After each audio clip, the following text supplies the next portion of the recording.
With the release of the Thomas the Train's Adventures movie, Defenders of Sodor, coming very soon, you will need to understand the key points from the past 3 seasons to understand the full story. I am MainlandStudios, and today we will be recapping all 3 seasons of Thomas the Train's Adventures, mainly discussing the key points. Our main story begins with Season 1, Episode 2, Escape.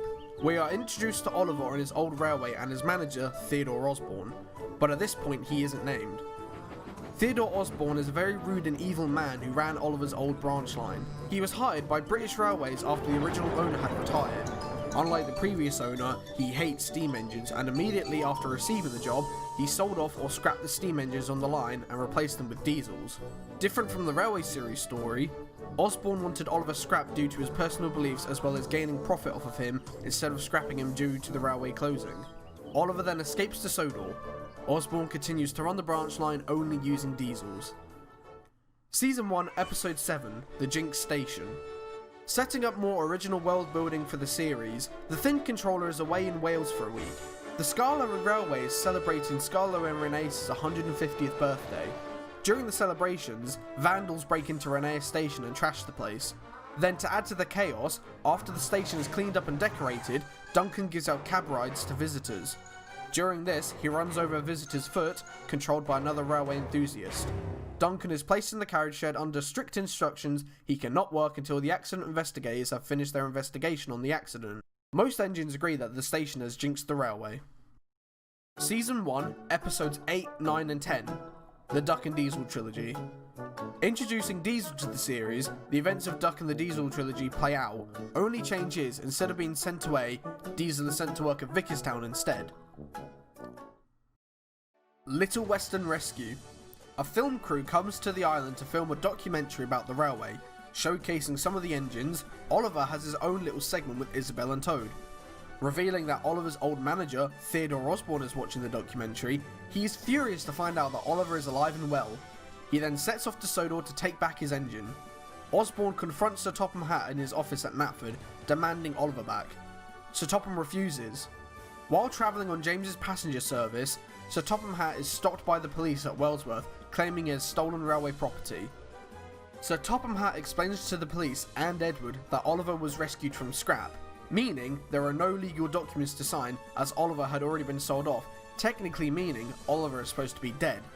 But Sir Topham Hatt had given him salvation on the island instead. Ranting to himself, Osborne strikes up a conversation with Diesel D199, who is also still against steam engines. The two devise a plan to steal Oliver when he next visits Vicarstown. Oliver is sent to take some old coaches to storage.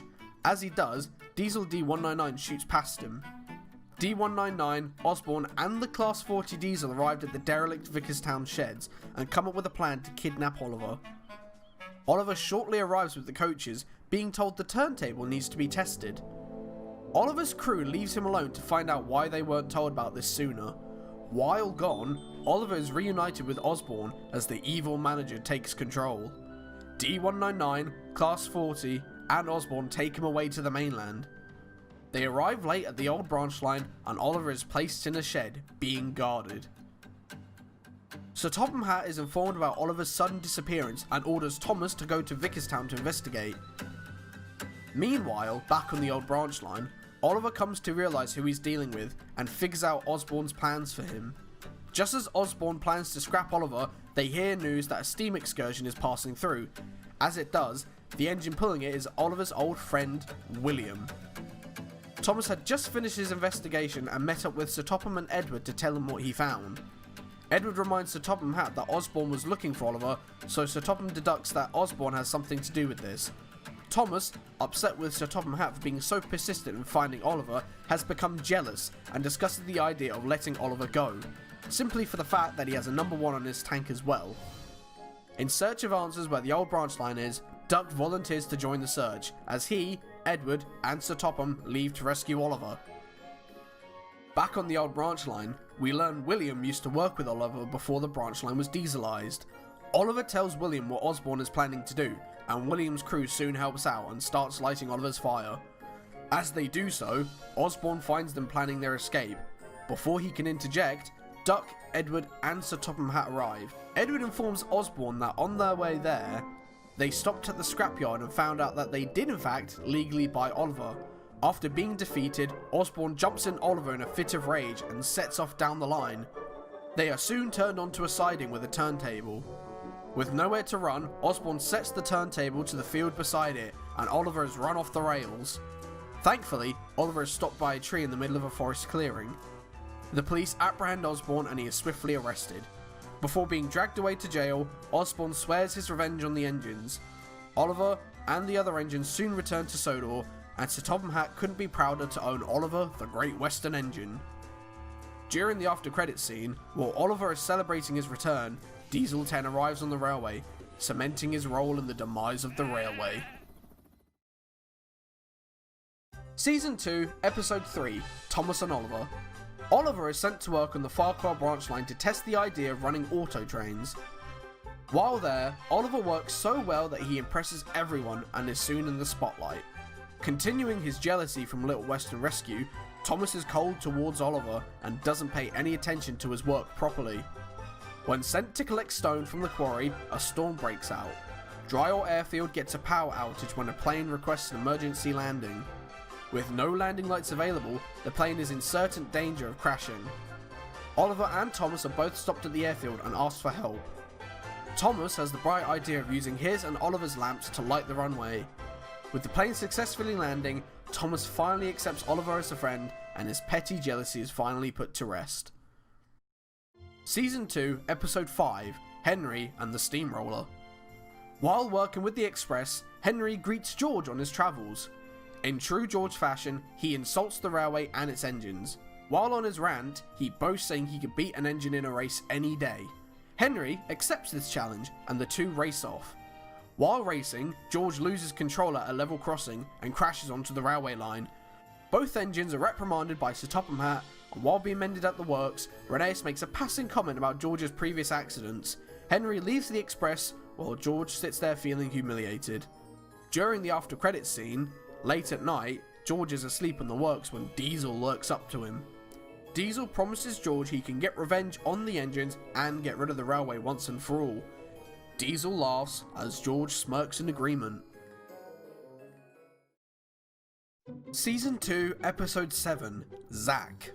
A month after the events of the Jinx Station takes place, the Thin Controller arrives back from his visit to Wales.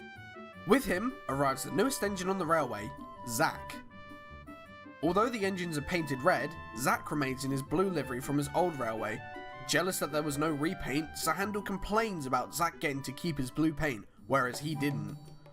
Throughout the day, Sir Handel gets more and more jealous of Zack until, when working in the quarry, a rock hits Sir Handel's piston, causing it to disalign from his rods. It's only later that day that his piston bursts and he gets stranded on the causeway. To his dismay, Zack comes to his rescue. Sir Handel gives up his jealousy for Zack and the two become good friends. Season 2, Episode 9, Two Left Buffers. With the Little Western being busier than ever, Sir Topham Hatt brings a new engine, Gilbert, to work on the Harwick branch line. Gilbert is a very clumsy engine and throughout the day gets into lots of mishaps. Ryan learns that Gilbert was actually sent for scrap before being purchased by Sir Topham Hatt. Gilbert tells Ryan he gets into accidents so much because he's worried about messing up and being sent away again. Ryan teaches him to keep his calm and focus on the job at hand. Because of this, Gilbert was able to rescue a broken down Daisy. Season 2, Episode 10, One for the Toad. Toad tries to impress a new brake van called Lola. Toad tries to prove himself throughout the day, but ultimately messes up until he stops a runaway. This in return finally impresses Lola. Lola heads back to the mainland as the season finale ends. During the after credits scene, Splodge arrive on the other railway scrapyards looking for Diesel 10. They tell Diesel 10 that Diesel has recruited some worthy adversaries. This is indirectly referencing George joining their plan, previously hinted during the end credits scene of Episode 5. Season 3, Episode 1, Who Caused It? Gordon, Henry and Emily all have an accident on a damaged section of line. All the engines accuse each other, not knowing who really caused it. When Sir Topham Hatt shows them the CCTV footage, Only Donald and Douglas are seen damaging the track. Before he leaves, Sir Topham Hatt isn't convinced that the Twins were the only ones behind the damaged track. He questions how it got in that state in the first place, since a snowplow can't break a perfectly good piece of track in two. This means someone had to break it before the Twins, so that the snowplow could easily knock it out of place.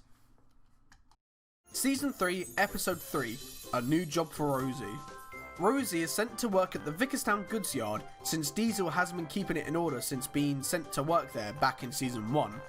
Throughout the episode, Diesel is rude to Rosie and questions her abilities to shunt. By the end of the episode, Diesel apologises to Rosie and is happy to call her a friend. Since then, they have built a special friendship and work well together. Season 3, Episode 4, Calm Before the Norm. Based on the events during the Great Race, the episode takes place in Norman's point of view, and we see how he got involved in Thomas's crash.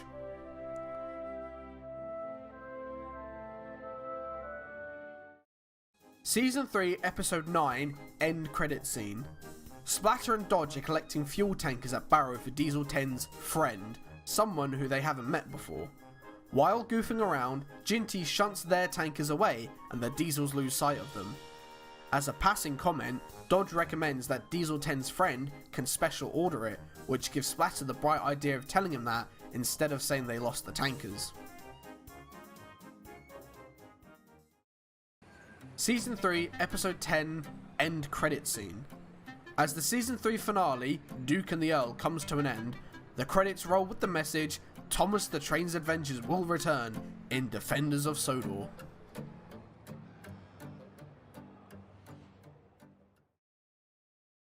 And that's all you need to know to fully understand the story of Defenders of Sodor, out on November 27th. In the meantime, you can learn more in depth about the episodes by watching the series back to back. Or you can check out the Thomas the Train's Adventures wiki, links are in the description.